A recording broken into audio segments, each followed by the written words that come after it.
कैसे हो तुम लोग? वेल सेट, करें स्टार्ट। चलो।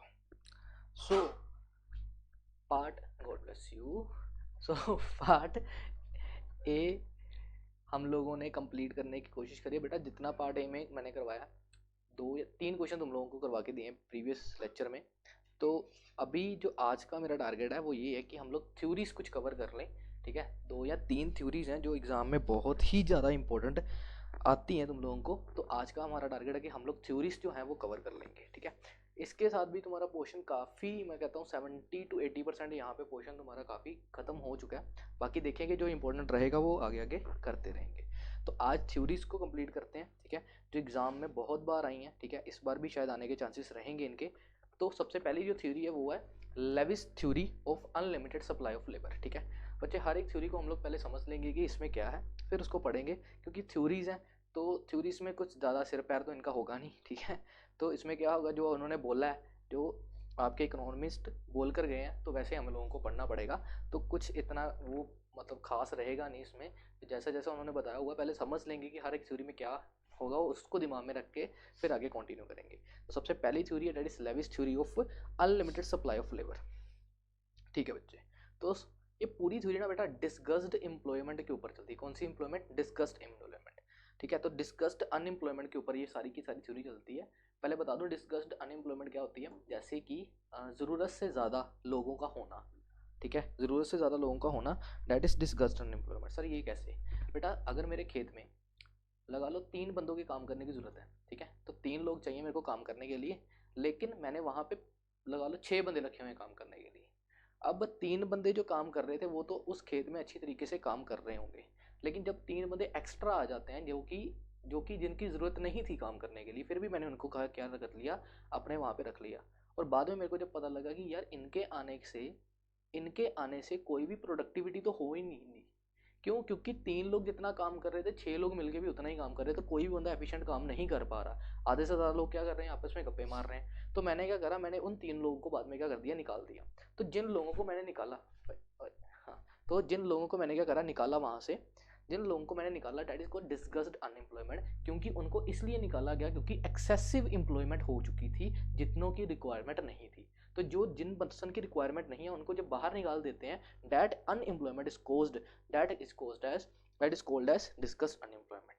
ठीक है, तो ये पूरी थ्योरी जो है ना वो डिस्गस्ड अनएम्प्लॉयमेंट के ऊपर रह के चलेगी।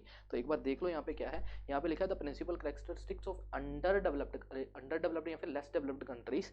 तो लेस डेवलप्ड कंट्रीज में ये वाली अनएम्प्लॉयमेंट सबसे ज़्यादा रहती है, जहाँ पे क्या होता है कि marginal productivity of these worker is zero. Marginal productivity का मतलब होता है कि इन एम्प्लॉयज़ के आने के बाद में, इन वर्कर्स के आने के बाद में कोई भी प्रोडक्टिविटी जनरेट नहीं हो रही। ये कोई भी मार्जिनल प्रोडक्ट जनरेट करके नहीं दे रहे। मार्जिनल प्रोडक्ट अगर मैं एक्सप्लेन करने रखूँ ना तो बेटा काफ़ी लंबा चला जाएगा। आप सिर्फ ये चीज़ रखो कि इन बंदों के आने से मेरे को किसी भी तरीके की कोई भी तरीके की प्रोडक्टिविटी जनरेट करके ये लोग नहीं दे रहे। तो इन्होंने एक एग्जांपल दी। इन्होंने बोला 2 पर्सन थे, ठीक है, जो cultivation of 1 Hector of land, 1 Hector of land, एक किला जो जिसको हम लोग बोलते हैं पंजाबी में वो बोल लो, या फिर एक जगह बोल दो जहाँ पे एक हेक्टर है। हेक्टर अलग अलग लैंग्वेज में भी हम लोग यूज़ करेंगे। ठीक है, तो हम लोग बोलेंगे कि एक पीस ऑफ लैंड है। ठीक है, 1 हेक्टर है, मतलब उन्होंने एरिया बताया। वहाँ पे 2 बंदों की ज़रूरत थी काम करने के लिए। If instead of 5 are working, अगर उन 2 बंदों की जगह मैं 5 बंदों को रख दूँ, ठीक है, 5 बंदों को रख दूँ, then 3 person are disguised unemployed through apparently employed. मतलब जो 3 पर्सन मैंने ज़्यादा रखे हैं वो क्या हो जाएंगे, अनएम्प्लॉयड कर देंगे, बाद में उनको निकाल दिया जाएगा क्योंकि अपेरेंट एम्प्लॉयमेंट हो जाएगी। क्योंकि उनको ना चाहते हुए भी मैं रख रहा हूँ, ना काम लेते हुए मैं उनको रख रहा हूँ। The problem disguised unemployment is indicated I chronic in less developed countries. Less developed countries में क्या होता है, एम्प्लॉयज़ बहुत ज़्यादा होते हैं। तो क्या होता है, जानबूझकर भी हम लोग कई बार ज़्यादा एम्प्लॉयज़ रख देते हैं। फिर उसके बाद में उनको रखने के बाद भी वो लोग हमें इतना काम दे तो दे ही नहीं रहे, तो फिर उन्हें बाहर निकाल दिया जाता है। That unemployment is called as disguised unemployment. तो बस यही याद रखना कि जब इंसान कि क्या कहते हैं, जब इंसान ज़्यादा हो जाते हैं किसी जगह पे, जो कि हमें कोई भी तरीके की मार्जिनल प्रोडक्टिविटी करके नहीं दे रहे, तब उनको बाहर निकाल दिया जाता है और उसको क्या बोलते हैं, डिस्गस्ड अनएम्प्लॉयमेंट। तो पूरा का पूरा जो इसकी थ्योरी है वो इसी के ऊपर डिपेंड करके चलेगी। अब देखते हैं इन्होंने क्या बोला हुआ है। इन्होंने बोला कि लेविस की जो थ्योरी है, ठीक है, वो ग्रोथ मॉडल के ऊपर बेस्ड है। कौन से मॉडल के ऊपर है? ग्रोथ मॉडल के ऊपर बेस्ड है, जो डिस्कस्ड अनएम्प्लॉयमेंट को लेके चल रहा है कहाँ पे? लेस डेवलप्ड कंट्रीज में। तो इन्होंने पूरी की पूरी थ्योरी को किसके ऊपर लेके चले हैं? डिस्कस्ड अनएम्प्लॉयमेंट को इन्होंने एक्सप्लेन करा इस पूरी की पूरी थ्योरी में, जो कि ग्रोथ बेस्ड मॉडल है। ठीक है, तो लेविस का ग्रोथ बेस्ड मॉडल है, जिसने पूरे की पूरी जगह पे डिस्कस्ड अनएम्प्लॉयमेंट को, ठीक है, लेके चले। ठीक है, चलो तो देखते हैं इस पूरी थ्योरी में इसने क्या बोला हुआ है। इनकी मेन चीज़ ये है, ठीक है, इसकी मेन चीज़ ये है कि economic development with unlimited supply of labour. क्या बोला मैंने? Economic development with unlimited supply of labour. ये कह रहे हैं कि हम लोग इकोनॉमिक डेवलपमेंट करेंगे with unlimited supply of labour, मतलब हमारे पास लेबर बहुत ज़्यादा है, ठीक है, अनलिमिटेड लेबर पड़ी हुई है, तो अनलिमिटेड सप्लाई ऑफ लेबर के साथ में क्या करेंगे हम लोग? इकोनॉमिक डेवलपमेंट करेंगे। और ये पाइनर वर्किंग है, पाइनर मतलब इनिशियल स्टेज से वर्किंग है। ठीक है, तो स्टार्टिंग स्टेज में हम लोग क्या करते हैं, हमारे पास अनलिमिटेड लेबर है और हम उस अनलिमिटेड लेबर को यूज़ करके क्या कर रहे हैं? अपनी एम्प्लॉयमेंट, अपनी डेवलपमेंट कर रहे हैं। ठीक है, तो ये चीज़ बताती है क्या? लेविस की। ठीक है, लेविस मॉडल इस चीज़ के ऊपर जनरेट करके चल रहा है। समझ आ रहा है? तो हमें क्या बस ये याद रखना, हमें ये याद रखना है कि हमारे पास अबंडेंट ऑफ लेबर है। लेविस ये बोल रहा है कि हमारे पास अबंडेंट ऑफ लेबर है, बहुत ज़्यादा लेबर है, और उस अनलिमिटेड लेबर को मैं यूज़ करूँगा और उससे इकोनॉमिक डेवलपमेंट करूँगा, लेकिन उससे भी डिस्गाइज्ड बोल दो, डिस्गस्ड बोल दो, डिस्गाइज्ड अनएम्प्लॉयमेंट जो है वो निकल के आएगी। क्यों निकल के आएगी? क्योंकि अगर तुम लोग ज़्यादा एम्प्लॉयज़ को रखोगे, ठीक है, जो लोग तुम्हें कोई भी काम करके नहीं दे रहे, तो उससे जो अनएम्प्लॉयमेंट जनरेट होती है, उसको क्या बोलते हैं? Disguised unemployment. तो ये चीज़ें हमको बता रहा है कौन? लेविस। अब लेविस ने मेन अजम्पशंस क्या ली हैं? बेटा हर थ्योरी की अपनी अजम्पशंस होगी, जरूर याद रखना। विदाउट अजम्पशन तुम लोग अगर पेपर में लिख के आओगे तो तुम्हें नंबर नहीं मिलेंगे। ठीक है, तो पहले तो कहता है because of high density of population. Population क्या होती है? लेस डेवलप्ड कंट्रीज में, अभी इतना पढ़ा तुम लोगों ने इकोनॉमिक्स में, लेस डेवलप्ड कंट्रीज में क्या होती है? पॉपुलेशन ज़्यादा होती है और वहाँ पे बहुत ज़्यादा लोग अवेलेबल होते हैं जो कि डिस्गाइज्ड अनएम्प्लॉयड के तरीके से वहाँ पे रहते हैं। ठीक है, तो वहाँ पे कौन सी एम्प्लॉयमेंट ज़्यादा चलती है? डिस्गाइज्ड अनएम्प्लॉयमेंट, क्योंकि इनकी मार्जिनल प्रोडक्टिविटी क्या चल रही है बेटा? जीरो, क्योंकि ये मेरे को करके कुछ नहीं दे रहे, फिर भी इनको मैंने क्या दिलाई हुई है? एम्प्लॉयमेंट, लेकिन फिर भी अनएम्प्लॉयड इनको माना जाता है। कौन सी अनएम्प्लॉयड में? डिस्गाइज्ड अनएम्प्लॉयमेंट में इनको माना जाता है। दूसरा इसने ये बोला कि पूरी की पूरी थ्योरी जो है वो ये सप्लाई ऑफ लेबर के ऊपर चल रही है। वर्ड यूज उन्होंने क्या किया था? Unlimited supply of labour. तो कहता पूरी थ्योरी जो है वो सप्लाई ऑफ लेबर के ऊपर है, और सप्लाई ऑफ लेबर भी कैसी है? Perfectly elastic. परफेक्टली इलास्टिक का मतलब होता है जिसके ऊपर ज़्यादा फर्क नहीं पड़ता ड्यू टू वेजेस। तो इन्होंने क्या सब्सटेंस वेज रेट है उनका, उसके ऊपर रह के पूरी की पूरी सप्लाई ऑफ लेबर चल रही है। Sir substance rate of wages का मतलब क्या होता है? सब्सटेंस का मतलब होता है बेटा कि इतनी वेज रेट दे रहे हैं जिनसे उनका रहन सहन हो सके, दैट इज वेज रेट। ठीक है, तो सब्सटेंस वेज रेट इनकी चल रही है। आगे है उनका लेस डेवलप्ड इकोनॉमी। ठीक है, लेस डेवलप्ड इकोनॉमी में ड्यूल इकोनॉमी चलती है। कौन सी इकोनॉमी चलती है बेटा? ड्यूल्ड इकोनॉमी चलती है। ठीक है, कौन सी इकोनॉमी चलती है? ड्यूल्ड इकोनॉमी चलती है। ठीक है, ड्यूल इकोनॉमी चलती है। बोलो क्या हो गया?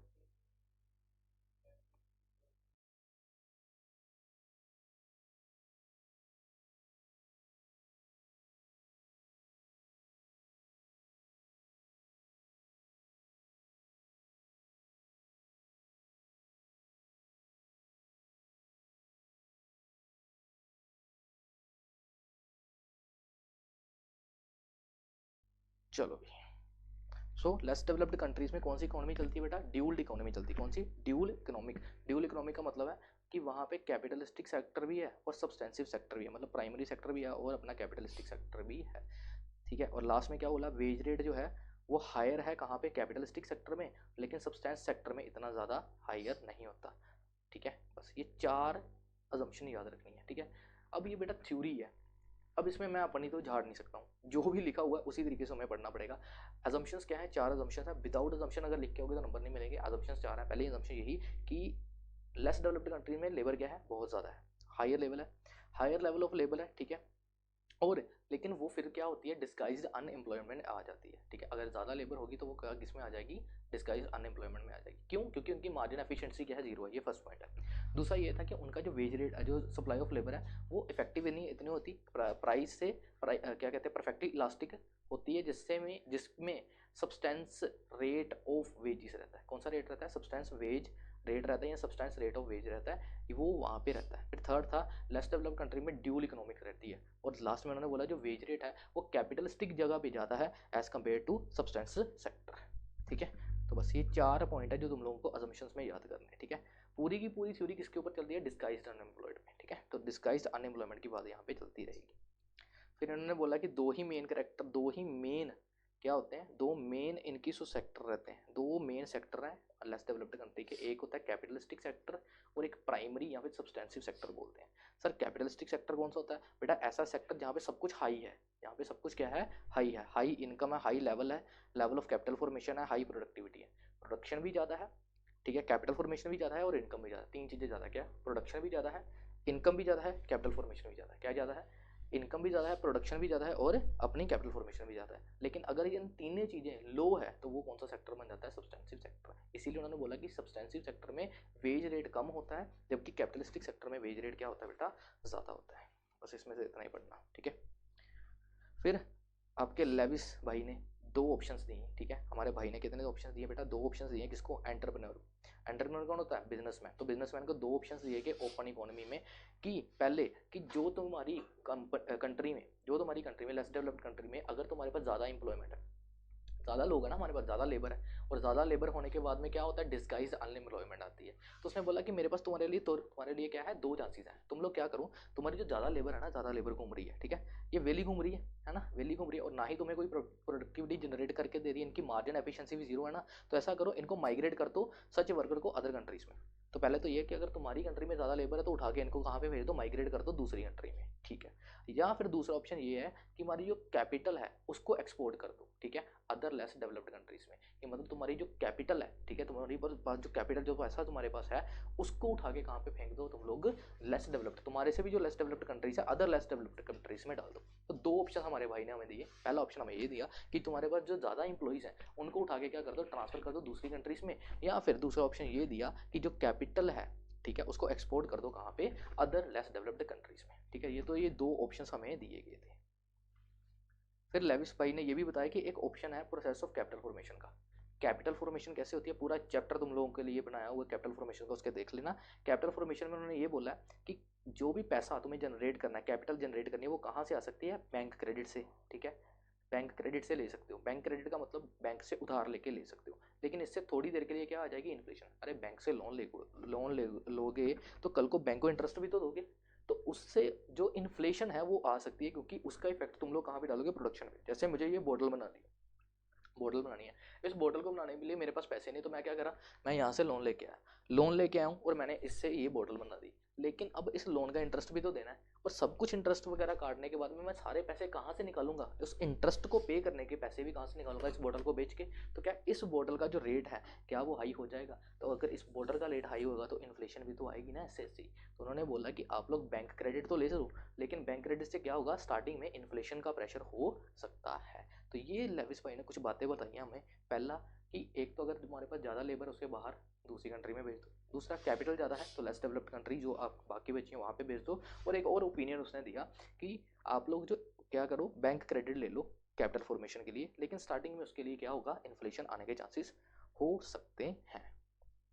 तो ये लेविस भाई की थ्योरी बोलती थी, ठीक है। तो लेविस भाई की थ्योरी सिर्फ इतना बोलती थी कि जो अनलिमिटेड सप्लाई ऑफ लेबर है उसको किस डिस्गाइज अनएम्प्लॉयमेंट में कैसे डालेंगे, और बस।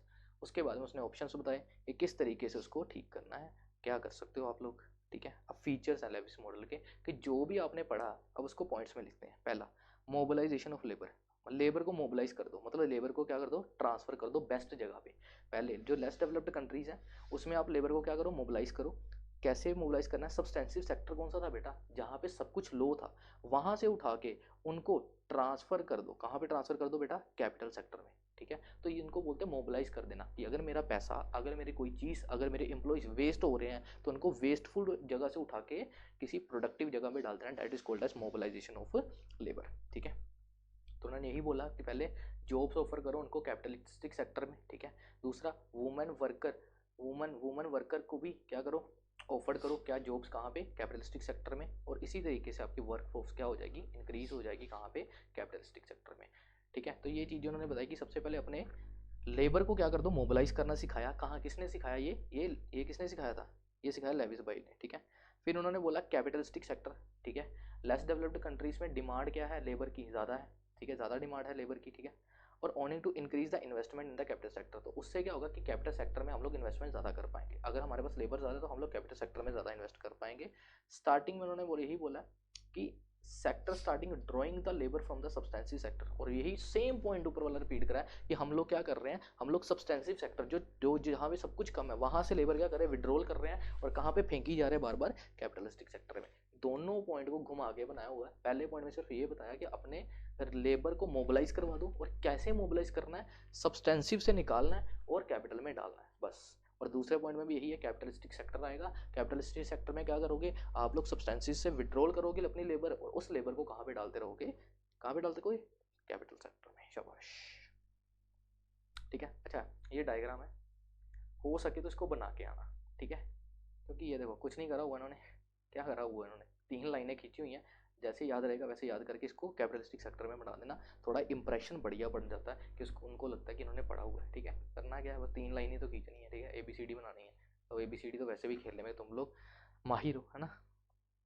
थर्ड भाई ने क्या बोला था, थर्ड में उन्होंने ये भी बताया था कि हम लोग कैपिटल फॉर्मेशन कहाँ से कर सकते हैं, बैंक क्रेडिट से। और सेम बातें रिपीट करी, देखो कैपिटल फॉर्मेशन किससे कर सकते हैं, बैंक क्रेडिट से कर सकते हैं हम लोग, लेकिन उससे क्या होगा, इन्फ्लेशन आ सकती है, ठीक है। क्यों, क्योंकि बैंक क्रेडिट जो लेंगे हम लोग, उससे कैपिटल गुड्स बनाएंगे, उससे वेजिस की भी पेमेंट करनी है, ठीक है, वेजिस की पेमेंट ज़्यादा हो जाएगी, प्राइजेस राइज हो जाएंगे, तो शॉर्ट पीरियड में ये फिनोमिना आ सकता है कि इन्फ्लेशन के चांसेस तुम्हें देखने को मिले, ठीक है सर। और लास्ट में क्या लिखा हुआ है, एंड ऑफ ग्रोथ प्रोसेस, कि इस पूरे प्रोसेस का, ग्रोथ प्रोसेस का एंड भी हो जाता है कब, increase the demand for worker after surplus labour, ठीक है, is exhausted tend to raise the wages. अगर आप लोग सरप्लस लेबर के बाद में भी, एक लेबर है हमारे पास, उस लेबर को आप लोग बार बार, हम लोग बोल रहे हैं ना कि हम लोग लेबर को उठा के कैपिटल में डाली जा रहे हैं, लेकिन एक टाइम के बाद में अगर आप एक्सेसिव डिमांड कर देते हो लेबर की, तो उससे क्या हो जाता है, उससे वेजिस राइज हो जाते हैं। क्या राइज हो जाते हैं बेटा, वेजिस राइज हो जाते हैं, और यहाँ पे प्रोसेस क्या कर देते हैं, वो खत्म कर देता है, उसका ओवरऑल प्रोसेस क्या हो जाता है, खत्म हो जाता है, ग्रोथ का जो प्रोसेस है वो खत्म हो जाता है।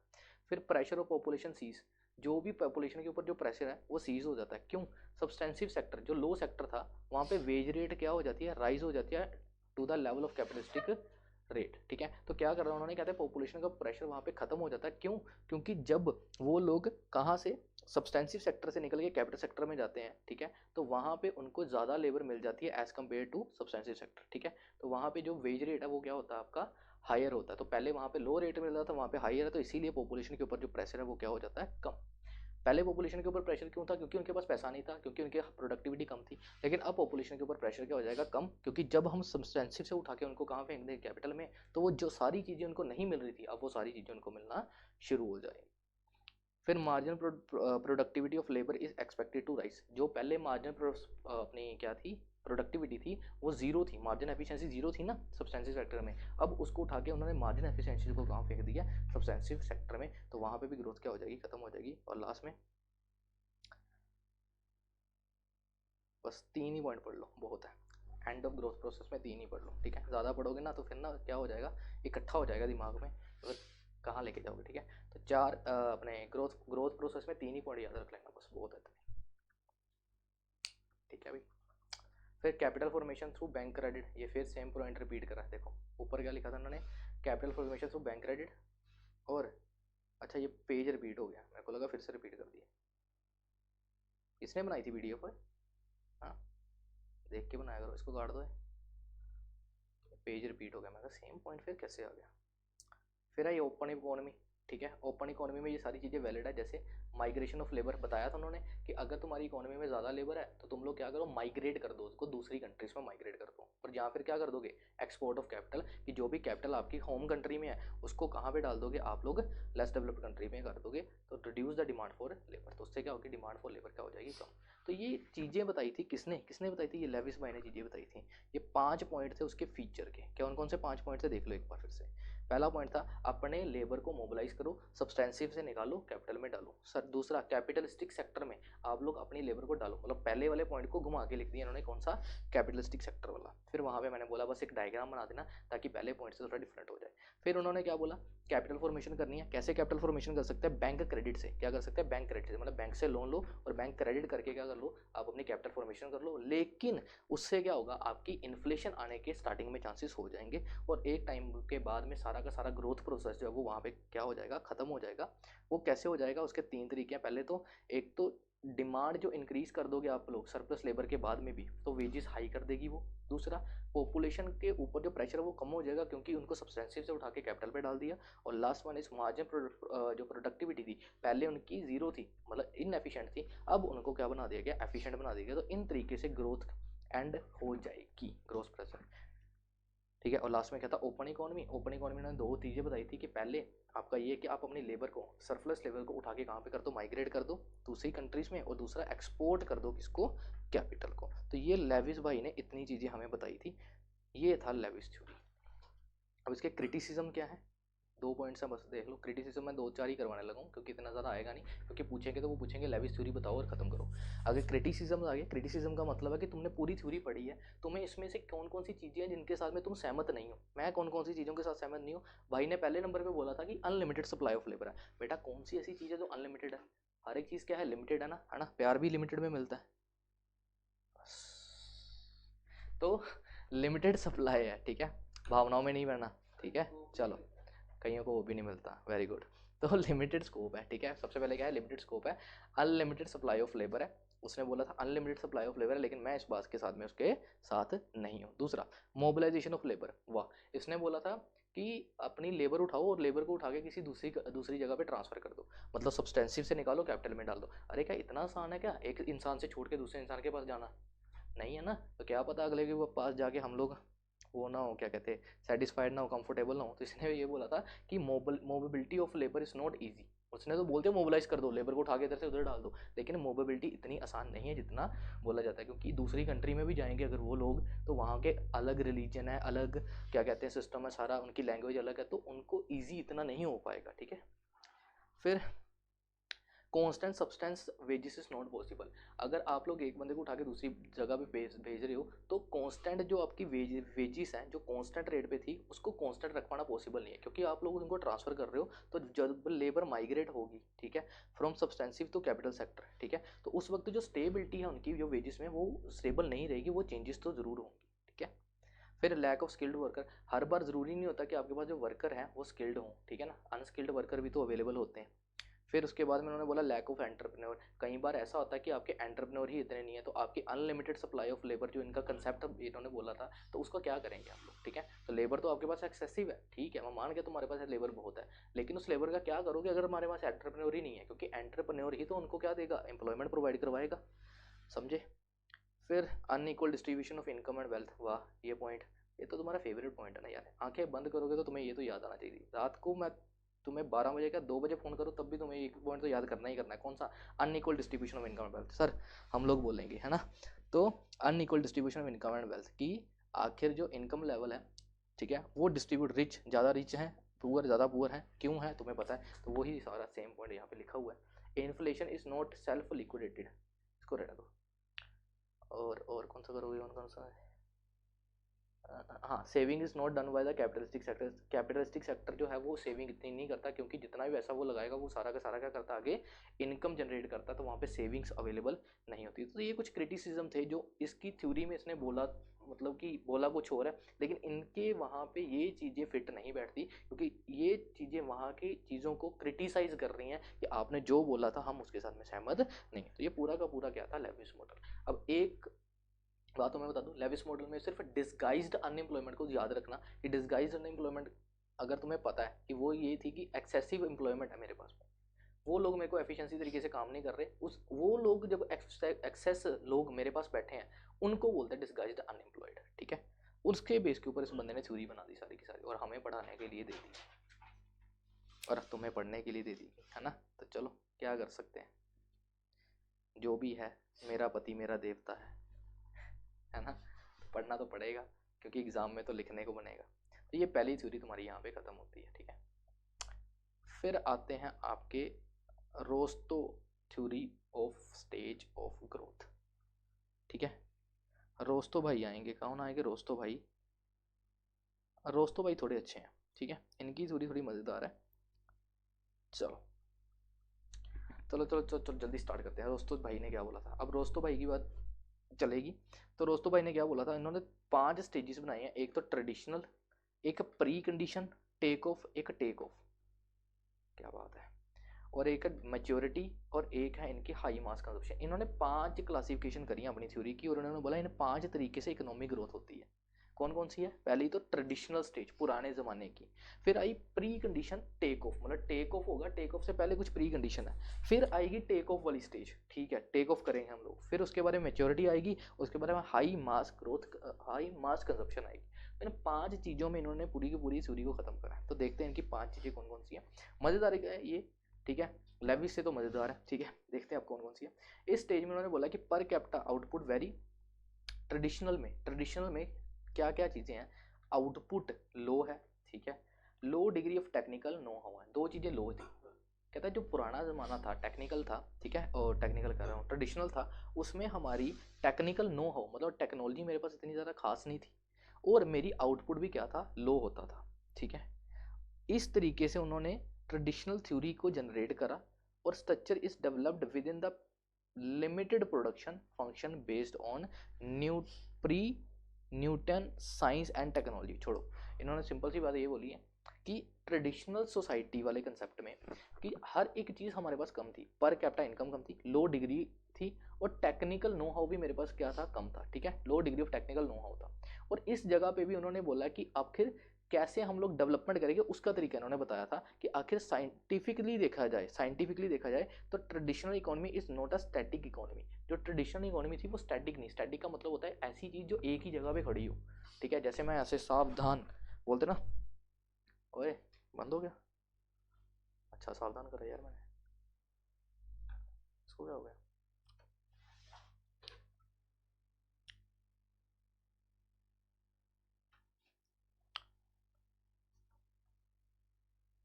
देखो जरा भी क्या हुआ इसको।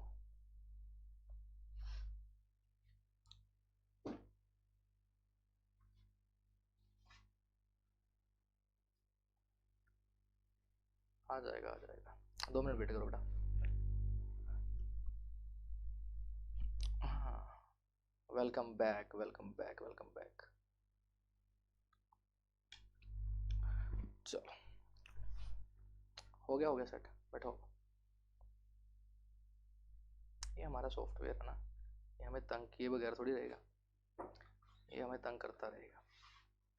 सिस्टम हमारा ऐसा, तो फिर क्या करें? सिस्टम क्या क्या, वो डायलॉग क्या है, डायलॉग क्या वो सिस्टम वाला, क्या नाम उसका? सिस्टम फाड़ देंगे, है ना। चलो आ जाओ।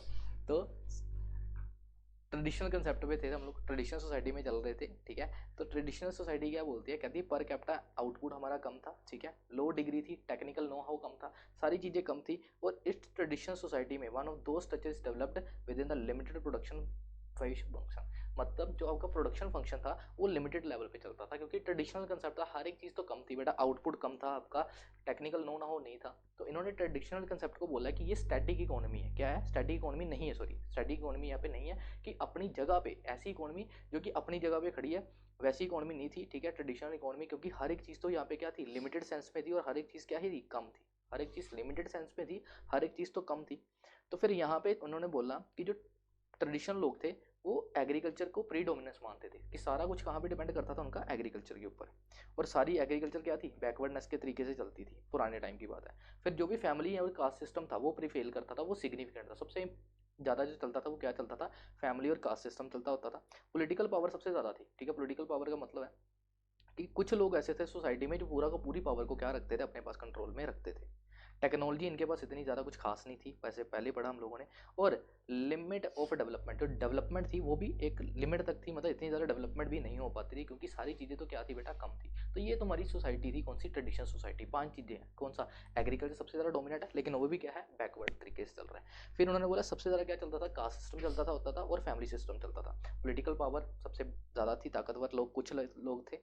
टेक्निक्स इतनी ज़्यादा कुछ खास नहीं थी, और लिमिटेड डेवलपमेंट थी, इतनी ज़्यादा कुछ खास डेवलपमेंट नहीं थी। तो ये प्री कंडीशन थी, कौन सी थी? प्री कंडीशन बोल रहा हूँ, कौन सी थी? ट्रेडिशनल सोसाइटी थी, ठीक है।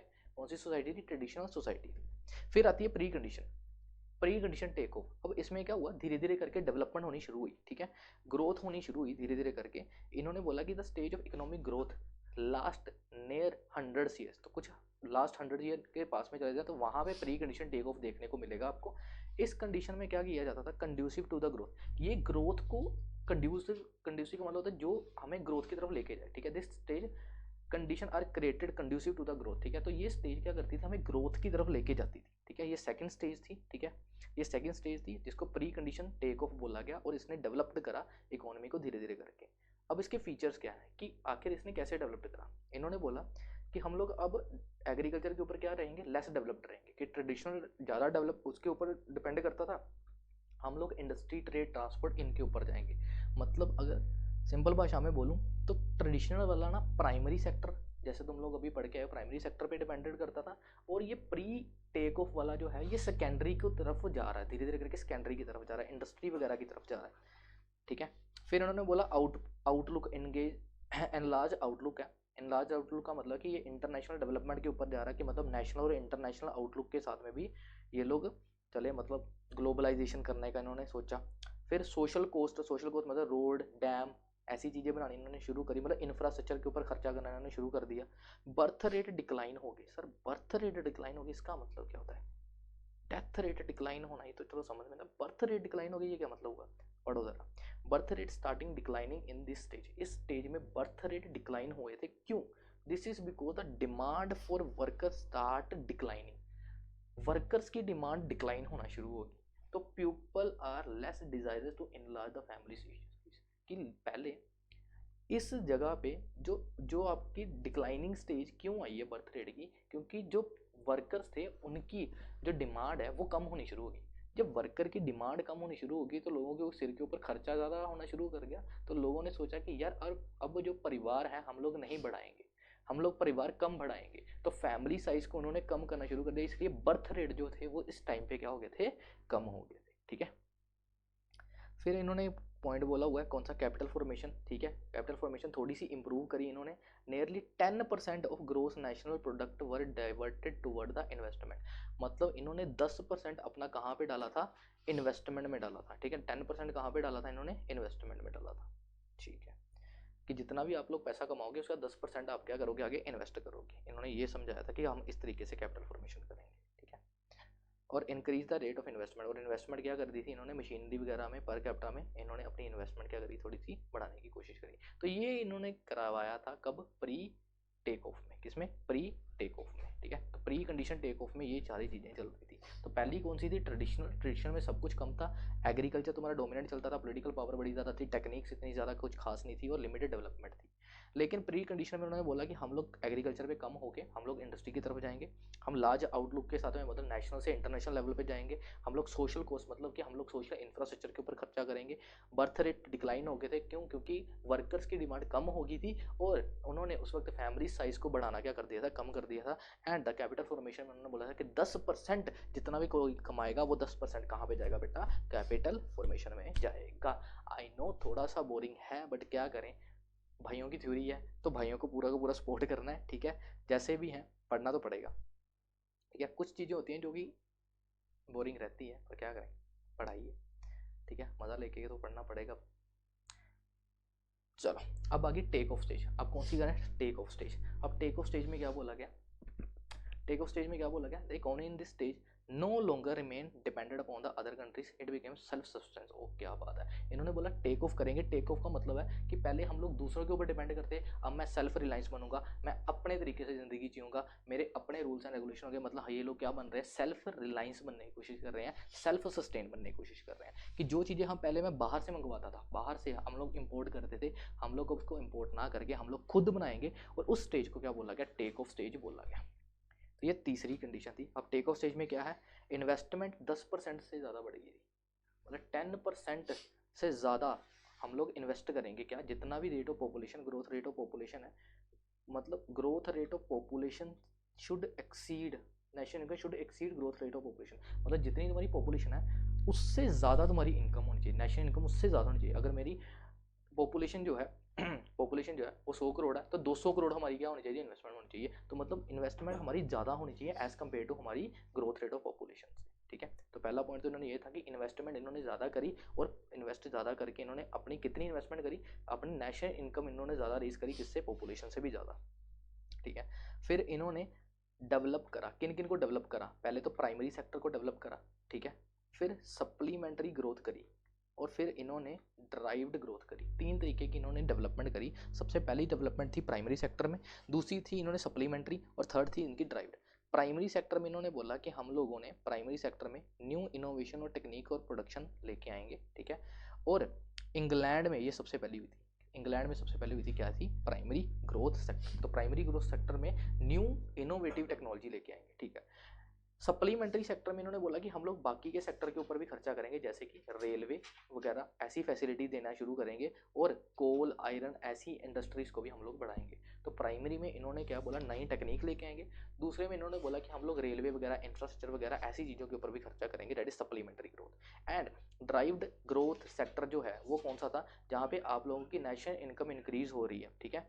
नेशनल इनकम तुम्हारी इंक्रीज हो रही है, तुम्हारी नेशनल इनकम इंक्रीज हो रही है, उससे तुम लोग डिमांड इंक्रीज करोगे, रेफ्रिजरेटर वगैरह ऐसी, मतलब तुम इतने पोटेंशियल हो चुके हो कि तुम लोग अब अपनी डिमांड करनी शुरू कर दोगे, दैट इज ड्राइव्ड ग्रोथ। एक इंसान की ग्रोथ कब होती है, अब हम लोगों के पास में क्या है, हम लोगों के पास में कम पैसा, ज़्यादा पैसा, सबके पास अलग अलग पैसा है। तो मेरा ड्रीम है कि मैं आने वाले टाइम पे स्कॉर्पियो लूँगा, ठीक है।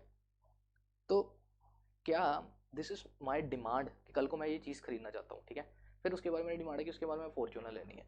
तो ये मेरी डिमांड है, लेकिन जब मेरी ग्रोथ होगी तभी तो मैं उस डिमांड को पूरा कर पाऊंगा या नहीं कर पाऊंगा, बिल्कुल। तो इन्होंने बोला कि ड्राइव्ड ग्रोथ, लास्ट में आपकी इतनी इनकम होनी चाहिए कि आप अपनी खुद की पोटेंशियल, आप अपनी growth of potential from other sector, कि बाकी सेक्टर ऑफ इकोनॉमी से आपकी पोटेंशियल होनी चाहिए। इसी तरीके से जैसे आपकी इनकम बढ़ेगी, एग्जांपल दिया उन्होंने कि जैसे आपकी इनकम बढ़ेगी वैसे ही आप लोग रेफ्रिजरेटर ऐसी चीज़ों की डिमांड करनी शुरू करके, उसको बोलते हैं ड्राइव्ड ग्रोथ सेक्टर। क्या बोलते हैं, ड्राइव्ड ग्रोथ सेक्टर। इस तरीके से उन्होंने क्या करी, डेवलपमेंट करी थी, ठीक है। तो टेक ऑफ स्टेज में इन्होंने सेल्फ रिलायंस बनने की कोशिश करी। सबसे पहले इन्होंने इन्वेस्टमेंट 10 टाइम ओवर इन्होंने इन्वेस्टमेंट कर दी। इन्होंने तीन सेक्टर को हम लोगों ने डेवलप करा, पहले इन्होंने प्राइमरी को, फिर इन्होंने सप्लीमेंट्री को, और फिर इन्होंने ड्राइव्ड ग्रोथ करवाई। फिर इन्होंने क्या करा, फिर इन्होंने कहा कि सोशल पॉलिटिकल फ्रेमवर्क रखना है। क्या करना है, सोशल और पॉलिटिकल फ्रेमवर्क भी रखना है, क्योंकि वो भी आपकी पॉलिटिकल फैक्टर भी क्या करता है, आपकी कंट्री की ग्रोथ को कंड्यूस करता है, प्रमोट करता है उसकी ज़्यादा से ज़्यादा ग्रोथ को। और हैवी इंडस्ट्रीज़ को भी क्या करता है, ये पॉलिटिकल सेक्टर क्या करता है, आपका प्रमोट करता है। तो पॉलिटिकल आप पहले भी पढ़ेगा कि पॉलिटिकल सेक्टर भी आपका क्या करता है, प्रमोट करता है। तो ये दो चीज़ें थी किसमें, आपकी टेक ऑफ स्टेज में। अब टेक ऑफ स्टेज में क्या क्या हुआ, री इन्वेस्ट करा प्रॉफिट को, जो पूरी पूरी स्टेज पड़ी उसमें क्या था, जो प्रॉफिट आएगा उसको क्या करेंगे, आगे इन्वेस्ट करेंगे, फॉरेन के साथ में ज़्यादा ट्रेड करेंगे, ज़्यादा डिमांड होनी शुरू होगी, कैपिटल भी ज़्यादा आना शुरू हो गया, ठीक है। इंपोर्ट ऑफ कैपिटल, ठीक है। कैपिटल को क्या करना है, इंपोर्ट करना है, जो चीज़ें यहाँ पे नहीं बन रही वो बाहर से मंगवा लो, ठीक है। टेक्निकल डेवलपमेंट हुई हमारी। तो ये सारी चीज़ें होनी शुरू हुई, क्यों, क्योंकि हम लोग क्या होने चाहिए, सेल्फ रिलायंस होना शुरू हो चुके थे, ठीक है। सेल्फ रिलायंस होने से टेक ऑफ स्टेज में ये चीज़ें आई थी। Done guys.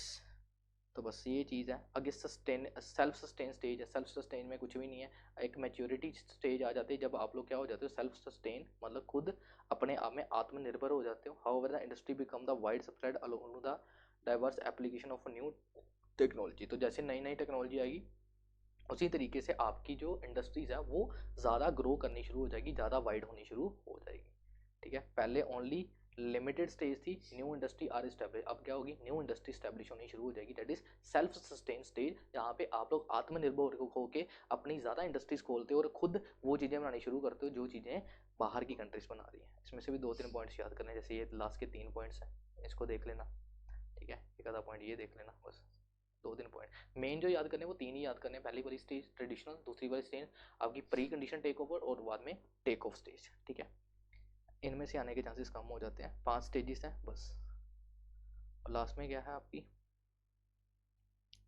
Characteristics of high mass power consumptions. High mass power है ना, हाई मास पावर। हाई मास पावर में क्या बोला गया कि हाई मास पावर में एग्रीगेट पर कैपिटा इनकम। तो हाई मास पावर कंजप्शन, एक बंदा ज़्यादा कंजप्शन कब करता है, ठीक है। तो उसको उन्होंने बोला कि जब उसकी हाई पर कैपिटा इनकम हो जाए, फिर वो क्या करता है, लग्जरी चीज़ें खरीदना शुरू कर देता है, उसका स्टैंडर्ड ऑफ लिविंग भी क्या हो जाता है, ज़्यादा हो जाता है, ठीक है। फिर status of employment improve significantly, उसका जो स्टेटस है पहले वो लोअर लेवल पे था, फिर उसका स्टेटस हाई हो जाता है, और लेबर बिकम ऑर्गेनाइज, लेबर क्या हो जाती है, ऑर्गेनाइज होनी शुरू हो जाती है। इसको बोलते हैं हाई मास कंजप्शन स्टेज, जहाँ पे आपकी भी डेवलपमेंट होती है और आपकी इनकम बढ़नी शुरू हो जाती है, और इनकम बढ़ेगी, आपकी लग्जरीज लाइफ बढ़ेगी, आपकी क्या कहते हैं एम्प्लॉयमेंट में जो आपका स्टेटस है वो बढ़ जाएगा, आपकी लेबर जो है वो ऑर्गेनाइज होनी शुरू हो जाएगी। That is high mass consumption stage. तो बस ये थी किसकी थ्योरी, ये थी आपकी कौन, क्या नाम है इसका, क्या नाम है इसका, किसकी है, रोस्टो की। किसकी, रोस्टो की। रोस्टो थ्योरी ये बोलती थी 5 चीज़ों में इसने अपनी थ्योरी को क्या करा बेटा, ख़त्म करने की कोशिश करी है। एंड यहाँ पे हम लोगों ने अपनी 2 मेन थ्योरीज ख़त्म कर दी हैं। अब लास्ट थ्योरी बचती है, यहाँ तक आए हो तो एक लास्ट जो थ्योरी है वो पढ़ के जाओ, पार्ट बी में तुम्हें आएगी स्कम्पचर थ्योरी। ठीक है, सबसे इम्पोर्टेंट अगर मैं बोलूँ एग्जाम के लिए वो यही थ्योरी है, स्कम्पचर थ्योरी। ठीक है, तो बस थोड़ा सा सब्र और कर लो। ठीक है, यहाँ पे ख़त्म करते हैं, और कहाँ पे मेजोरिटी तुम्हारा जो सिलेबस है वो काफ़ी एंड तक आ चुका है। बस ये लास्ट थ्योरी बची है, इसको करते हैं और फिर पैकअप करते हैं। अच्छा, रेडी हो, पानी वानी पी लो, 2 समझ लग गई है।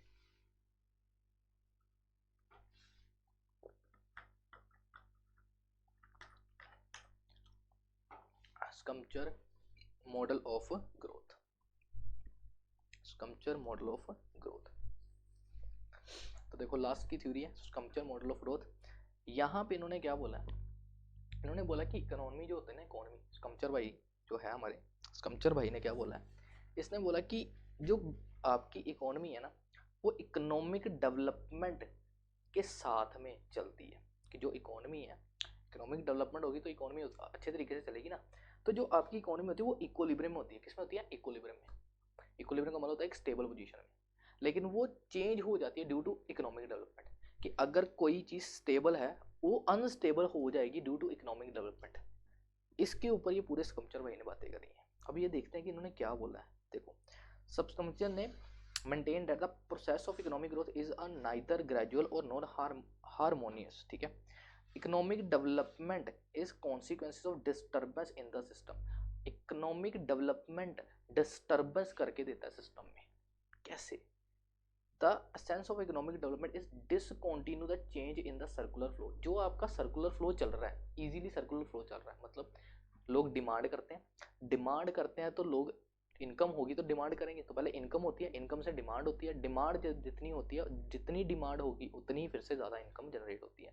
ये सर्कुलर फेज चलता रहता है हमारा। ठीक है, अब इन्होंने बोला है कि जब सर्कुलर फेज चल रहा है अगर उसमें इकोनॉमिक डेवलपमेंट आ जाती है तो वो इकोनॉमिक डेवलपमेंट उसमें डिस्टर्बेंस क्रिएट करवा देती है। ठीक है, और आपके सर्कुलर फ्लो जो चल रहा है उसके बीच में डिसकॉन्टिन्यू चेंज लेके आ जाती है। डिसकॉन्टिन्यू मतलब आपके उस चीज़ को वो क्या कर देती है, डिस्टर्ब कर देती है, और उस सर्कुलर को फ्लो को क्या कर देती है, वो रोक देती है, एंड एक नया इक्विलिब्रियम लेके आती है इकोनॉमी में। ये स्कम्पचर भाई बोल रहे हैं कि जब इकोनॉमिक डेवलपमेंट होगी, इकोनॉमिक डेवलपमेंट से क्या होगा, इकोनॉमिक डेवलपमेंट से आपकी डिस्टर्बेंस क्रिएट होगी सिस्टम में, और डिस्टर्बेंस से के बाद में जो डिसकॉन्टिन्यू चेंज होगा कहाँ पे, सर्कुलर फ्लो में। जो आपका सर्कुलर फ्लो चल रहा है इकोनॉमी में वो सर्कुलर फ्लो क्या हो जाएगा, डिसकॉन्टिन्यू हो जाएगा। ठीक है, और एक नया इक्विलिब्रियम जनरेट करके देगी, ये कहना चाहते थे स्कम्पटर। ठीक है, तो स्कम्पटर के आगे अजम्पशंस क्या है, अजम्पशंस ये हैं, पहले तो इकोनॉमी जो है वो सर्कुलर फ्लो में चलती है, फिर परफेक्ट कंपटीशन है इकोनॉमी में, परफेक्ट कंपटीशन चल रहा है इकोनॉमी में। ठीक है, इकोनॉमिक डेवलपमेंट क्या हो जाती है, अगर इकोनॉमिक डेवलपमेंट आएगी तो क्या होता था, फ्लो क्या होता था, डिसकॉन्टिन्यू हो जाता था, और इनोवेटर और एंटरप्रेन्योर जो है वो credit credit readily obtain credit readily, मतलब कि जो एंटरप्रेन्योर है अगर वो कभी भी किसी के पास भी जाएंगे पैसा लेने के लिए तो उनको जो उधार है वो रेडिली अवेलेबल हो जाएगा मार्केट में। और लास्ट में क्या है, economic stages in equilibrium, economy कहाँ पे आ जाएगी, फिर से इक्विलिब्रियम में आ जाएगी, पहले डिसइक्विलिब्रियम में जाएगी और फिर कहाँ पे आ जाएगी, इक्विलिब्रियम। ये 5 चीज़ें बोली थी स्कम्पचर ने। स्कम्पचर ने ये बोला कि अगर इकोनॉमिक डेवलपमेंट होगी तो उससे डिसकॉन्टिन्यूस हो जाएगा, उससे सर्कुलर फ्लो में डिस्टर्बेंस आ जाएगी, लेकिन फिर से वो एक नया इक्विलिब्रियम जनरेट करके देगी। और फिर उन्होंने बोला 5 अजम्पशंस कौन सी हैं, पहला, इकोनॉमिक एक्टिविटी सर्कुलर फ्लो में चलती है, परफेक्ट कंपटीशन चल रहा है मार्केट में, इकोनॉमिक डेवलपमेंट जो है वो इकोनॉमिक डेवलपमेंट जो है वो डिसकॉन्टिन्यू कर देती है सर्कुलर फ्लो को। इनोवेटर या फिर जो एंटरप्रेन्योर्स हैं वो जो मार्केट में जाएंगे तो उनको जो क्रेडिट है वो रेडिली अवेलेबल मिल जाएगा, एंड जो लास्ट पॉइंट था वो था इकोनॉमी कहाँ पे आ जाएगी, फिर स्टेट ऑफ इक्विलिब्रियम में। ठीक है, फिर इन्होंने बोला मीनिंग ऑफ इनोवेशन, इनोवेशन का मतलब बताया इन्होंने। इनोवेशन का मतलब होता है, पता नहीं यहाँ पे लिखा या नहीं लिखा, through innovation and reduce the cost of production. Innovation का मतलब होता है बेटा कि जो भी आप लोगों ने नई चीज़ बनाई है, ठीक है, नई चीज़ लेके आए हो, उसको बोलते हैं क्या, इनोवेशन, ठीक है। नई चीज़, कोई नई चीज़ को जनरेट कर देना, कोई नई चीज़ को जनरेट कर देना, उसको क्या बोल देते हैं, इनोवेशन बोल देते हैं। क्योंकि वो क्या कर देती है, आपकी कॉस्ट ऑफ प्रोडक्शन, जो चीज़ को बनाने की कॉस्ट है उसको क्या कर देती है, रिड्यूस कर देती है। 5 तरीके से इनोवेशन होती है, ठीक है। पहला, नए गुड्स बनाना, ठीक है। नए मेथड ऑफ प्रोडक्शन बनाना, नए गुड्स बनाना, नए मेथड ऑफ प्रोडक्शन बनाना, नई मार्केट खोलना, ठीक है। नए रिसोर्स ऑफ रॉ मटेरियल, नया रॉ मटेरियल लेके आना, या फिर रीऑर्गेनाइज कर देना इंडस्ट्री को। तो ये 5 तरीके से इनोवेशन होती है, या तो नई गुड्स, या नई मार्केट, या नया क्या कहता है, नया मार्केट, और क्या था, नया प्रोडक्शन, ठीक है, नया रॉ मटेरियल, और अपनी इंडस्ट्री को ही पूरा रीऑर्गेनाइज कर देना। तो इस तरीके से इनोवेशन होती है, ठीक है। तो इनोवेटर इस तरीके से इनोवेशन करते हैं, 5 तरीकों से। और क्या था इसमें, स्कम्प्टर्स ने प्रोसेस बताया हुआ, छोड़ो इसको, कैपिटलिज्म में छोड़ दो। हाँ, क्रिटिसिज्म देख लेते हैं कि स्कम्प्टर ने अब जो जो चीज़ें बोली हैं उसमें क्या क्या चीज़ें थी। अंडर डेवलप्ड कंट्रीज, चलो बस खत्म।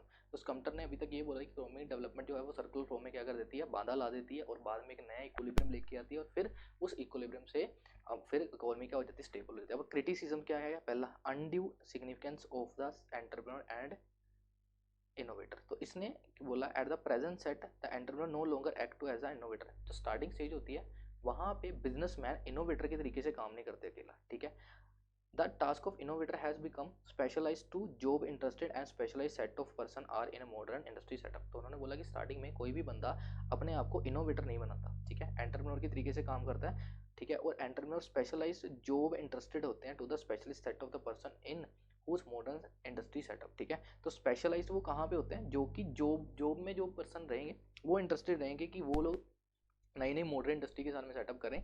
और स्टार्टिंग में कोई भी पर्सन अपने आप को इनोवेशन में नहीं लेके जाता, वो सिर्फ क्या करता है, अपना काम धंधा करते रहता है। दूसरा, undue importance to the technology. इसने undue importance to the technology, treat technology as a central variable in the context of economic growth, the significance other variable of particular capital seems to be have been relative undetermined. तो इसने बोला कि इसने undue importance दे दी है technology, हर जगह technology को इसने क्या कर दिया, अपना सेंट्रल वाइबल माना है, और बाकी के सारे फैक्टर्स को क्या कर दिया इन्होंने, इतना अनडिटरमिन कर दिया, मतलब बाकी के फैक्टर्स के ऊपर इन्होंने ज़्यादा ध्यान नहीं दिया, ठीक है। फिर अनड्यू इंपॉर्टेंस दी इन्होंने ऑटोनोमस इन्वेस्टमेंट को। इन्होंने माना कि शुरू से ही इन्वेस्टमेंट चलती है, और इंड्यूस इन्वेस्टमेंट का इन्होंने बताया ही नहीं। इन्होंने बोला कि ऑटोमेटिक इन्वेस्टमेंट का मतलब होता है कि आपके पास इनकम हो ना हो, आपको तो इन्वेस्टमेंट करनी पड़ेगी, दैट इज ऑटोनोमस इन्वेस्टमेंट। जबकि ये चीज़ हर जगह पे ऊपर नहीं लगती। If not more the accelerate the process of growth, the induce investment is equally significant. उन्होंने बोला कि इंड्यूस इन्वेस्टमेंट भी इक्वली सिग्निफिकेंट होती है। आपने बोल दिया ऑटोनोमस इन्वेस्टमेंट, अरे हर किसी पर्सन के पास पैसा थोड़ी होता है कि वो शुरू से इन्वेस्टमेंट कर पाएगा। तो इन्होंने अनड्यू इंपॉर्टेंस दे दी किसको, इन्वेस्टमेंट को। पहला इन्होंने अनड्यू किसको दे दिया है, क्या कहते हैं, एंटरप्रेन्योर, क्योंकि सारे एंटरप्रेन्योर्स जो इनोवेटर होते हैं, बेटा जरूरी नहीं है कि सारे एंटरप्रेन्योर इनोवेटर ही हों। स्टार्टिंग में जो एंटरप्रेन्योर है वो अपना नॉर्मल बिजनेस करेगा, हर एक बंदा इनोवेटर के तरीके से काम नहीं करेगा। दूसरा, इन्होंने बोल दिया टेक्नोलॉजी है, हर एक जगह पे टेक्नोलॉजी को सेंटर बाइबल मारा, और बाकी के सारे फैक्टर्स को इन्होंने इग्नोर कर दिया। थर्ड, इन्होंने बोला ऑटोनोमस इन्वेस्टमेंट जो है, ऑटोनोमस इन्वेस्टमेंट मतलब कि ऐसी इन्वेस्टमेंट जो शुरू से ही लगी होती है, शुरू से ही आपके पास होती है। तो लेकिन हर एक बंदे के पास इतना पैसा थोड़ी होता है कि वो शुरू से ही इन्वेस्टमेंट करके रहेगा। इंड्यूस इन्वेस्टमेंट की बातें भी जो है वो भी इक्वली सफिशिएंट होती है। इंड्यूस इन्वेस्टमेंट मतलब जैसे जैसे इनकम बढ़ेगी वैसे वैसे इन्वेस्टमेंट भी बढ़ाएंगे, तो वो इन्वेस्टमेंट जो है वो भी इक्वल इंपॉर्टेंट है। जबकि इन्होंने ऑटोनोमस इन्वेस्टमेंट को क्या दे दिया, ज़्यादा इंपॉर्टेंस दे दिया। फिर इंपॉर्टेंस टू द इनोवेशन, हर एक जगह पे इनोवेशन की बातें चल रही हैं, ठीक है, ठीक है। और लास्ट में क्या, false prophecy, false prophecy under regarding the future of capitalism instead of weakening capitalism is emerging to be very strong in the technology। मतलब इन्होंने false prophecy है कि जो इनकी assumption है कि कैपिटलिस्टिक इकोनॉमी जो है वो फ्यूचर में क्या हो जाएगी, ज़्यादा ज़्यादा मतलब फ्यूचर में वो कैपिटलिज्म में आ जाएगा, लेकिन वो चीज़ वीक भी कर सकती है। ज़रूरी तो नहीं है कि जो हम लोग प्लान करके चल रहे हैं वही चीज़ होगी, ठीक है। तो वो चीज़ वीक भी कर सकती है किसको, कैपिटलिज्म को। तो बस ये चीज़ें थी इन्होंने, कि ये चीज़ें क्रिटिसाइज़ करी इन्होंने इनकी थ्योरी में, किसकी, स्कम्पचर की थ्योरी में। पहले बोला था मैंने कि इन चीज़ों को पढ़ना तो बस जैसे लिखा हुआ है पॉइंट पॉइंट याद रखो, और बस 2-4 पॉइंट याद रखो और खत्म कर दो, क्योंकि थ्योरी जिस तरीके से बनाएगी उसी तरीके से पढ़नी पड़ती है। अब जिसकी रोस्तों की थ्योरी जो थी वो अच्छी थी, ठीक है, लेविस की थ्योरी ठीक थी, इतनी कुछ खास नहीं थी, रोस्तों की अच्छी थी। अब इसकी भी क्या कह सकते हैं, ठीक है ना, जैसा भी करना है करना तो पड़ेगा तुम लोगों को, ठीक है। एग्जाम में एक थ्योरी तो बनेगी, स्कम्पचर की तो बनती है, याद रखना, स्कम्पचर की थ्योरी बनती है। पार्ट बी में स्कम्पचर की अकेले की थ्योरी बनेगी। अब वो कहाँ से डाल देंगे, क्या चीज़ डालेगी, इसलिए मैंने क्रिटिसिज्म भी नाले के साथ में कवर करवा दिए आपको, तो आपको दिक्कत नहीं आएगी। लास्ट में क्या लिया हुआ ना, Schumpeter theory of under developed countries, तो इसको छोड़ दो, उसका कोई दिक्कत नहीं है। तो बस क्रिटिसिज्म तक याद रखना, इसको जिसने रीड करना होगा जस्ट रीड कर लेना, बाकी का जो है वो यहीं तक का करना था। तो 3 थ्योरी हम लोगों ने आज कंप्लीट करी है, तीनों में से एक तो तुम्हें पक्का एग्जाम में मेरी तरफ से देखने को मिलेगी, ठीक है। नहीं मिलेगी तो मेरे को बोलना नहीं, ठीक है, क्योंकि ऑब्वियसली बात है बेटा, एग्जाम्स है, ठीक है, कहीं से भी आ सकते हैं। लेकिन जैसे कि पास्ट के बेस के ऊपर देखा जाए तो स्कम्पचर थ्योरी ने बहुत ज़्यादा इंपॉर्टेंट रोल प्ले करा तुम्हारे एग्जाम में, तो पढ़ के जाना स्कम्पचर को, तो वैसे भी छोड़ के मत जाना। आ जाएगी, 3 थ्योरी पढ़ी है, तीनों में से एक तो पक्का बनेगी। आगे के जो लेक्चर्स हैं वो देखेंगे कि किस तरीके से अपलोड करने हैं। यहाँ तक अगर तुम लोग कर लेते हो तो तुम्हारा 70 से 80% तक का तो सिलेबस जो है वो कंप्लीट हो जाता है यहाँ पे। बाकी जो बचेगा वो नेक्स्ट सेशंस में हम लोग ले लेंगे, ठीक है। तो खूब खूब पढ़ो, खूब खूब आगे बढ़ो। तब तक के लिए tata bye bye, take care, फिर मिलेंगे नेक्स्ट सेशंस में।